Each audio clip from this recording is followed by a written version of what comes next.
মাত্র ৭০ টাকা খরচ করে দোকানের মতো ১১০ টাকার কনডেন্স মিল্ক বাসাতেই বানিয়ে নিলাম। প্রিয় দর্শক, আসসালামু আলাইকুম।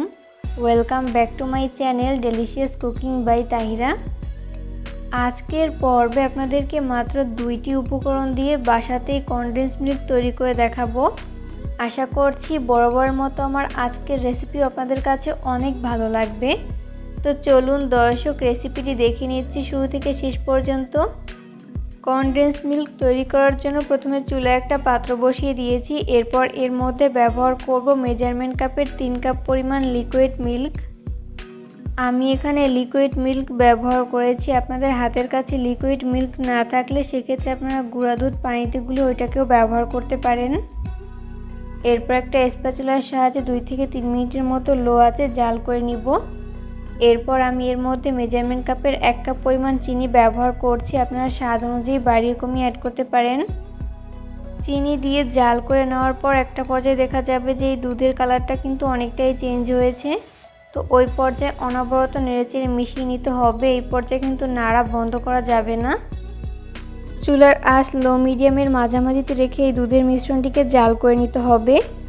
জাল করতে করতে একটা পর্যায়ে দেখা যাবে যে এই দুধের মিশ্রণটা কিন্তু অনেকটাই ঘন হয়েছে। ওই পর্যায়ে আমি এর মধ্যে 1/4 টিস্পুনের মতো বেকিং সোডা ব্যবহার করছি, যেটাকে মূলত খাবার সোডা বলা হয়। এরপর স্প্যাচুলার সাহায্যে অনবরত নেড়েচেড়ে মিশিয়ে নিব। তো নাড়তে নাড়তে একটা পর্যায়ে দেখা যাবে যে এই দুধের মিশ্রণটা অনেকটাই ফেনায় পরিণত হয়েছে। এতে ভয় পাবার কিছু নেই। কিছুক্ষণ জাল করে নেওয়ার পর ফেনা একদম উধাও হয়ে যাবে। এখানে বেকিং সোডা আপনারা স্কিপ করতে পারেন, সেক্ষেত্রে একটু সময় নিয়ে জাল করে নিতে হবে।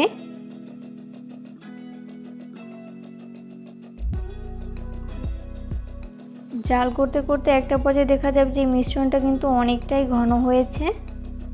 তো এই পর্যায়ে কিন্তু অনবরত নেড়েচেড়ে মিশিয়ে নিতে হবে, তা না হলে কিন্তু নিচ থেকে লেগে যাবে।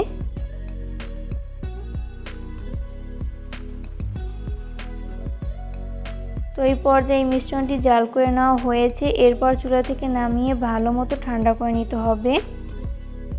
ঠান্ডা হয়ে যাওয়ার পরেই কিন্তু এই মিশ্রণটা অনেকটাই ঘন হয়ে যাবে।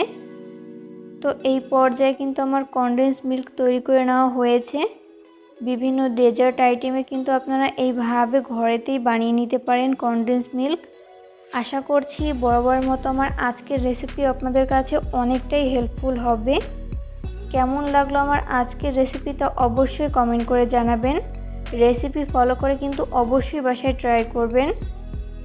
আর এই ভিডিওটি অবশ্যই আপনাদের বন্ধুদের মাঝে শেয়ার করবেন।